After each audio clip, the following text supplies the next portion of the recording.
Le Saint-Esprit ne vient pas sur les organisations, mais sur les hommes. L'Église n'a pas besoin de nouvelles ou de meilleures organisations ou méthodes, mais elle a besoin d'hommes dont le Saint-Esprit puisse se servir, d'hommes de prière, puissants dans la prière. Le Saint-Esprit ne vient pas oindre les plans, l'administration, les organisations, mais les hommes et les hommes de prière. Un certain écrivain a dit que certains défauts de caractère ont eu une plus grande part dans les révolutions du monde que les historiens, les philosophes ou les politiciens ne veulent l'admettre.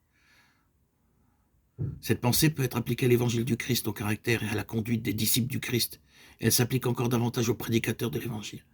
L'impression que produit l'évangile et son véritable succès sont entre les mains du prédicateur, où il fait saillir, où il mutile le message de Dieu.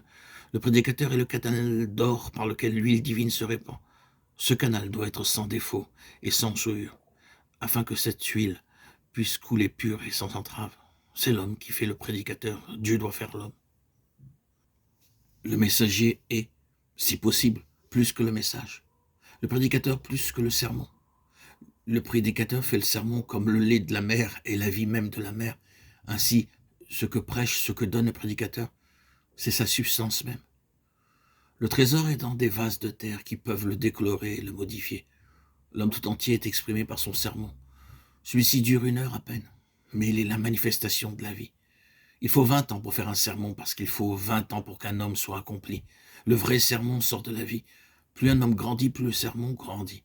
Il est puissant et saint si l'homme est puissant et saint. Il est rempli de l'onction divine si le prédicateur est plein de l'onction divine.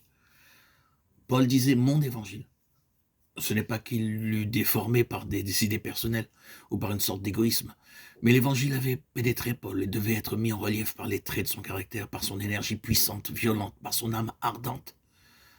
Que sont les sermons de Paul? Où sont-ils? Nous n'en avons que des fragments épars semés sur l'océan de son inspiration.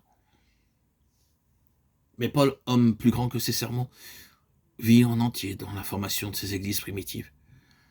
La prédication n'est qu'une voix qui meurt dans le silence. Le texte, le sermon sont oubliés, le prédicateur vit. Le sermon ne peut donner la vie si l'homme qui le prêche n'est pas plein de vie. Les prédicateurs morts donnent des sermons morts et qui tuent. Tout dépend du caractère spirituel du prédicateur. Le souverain sacrificateur portait sur son front inscrit en lettres formées de pierres précieuses les mots « sainteté à l'Éternel ». Ainsi, chaque prédicateur doit être dominé par cette sainte maxime et ne pas donner moins dans sa vie et son but que les prêtres juifs. Jonathan Edwards disait « Je cherchais sans cesse plus de sainteté et de ressemblance avec Christ. Le ciel que je souhaitais était un ciel de sainteté.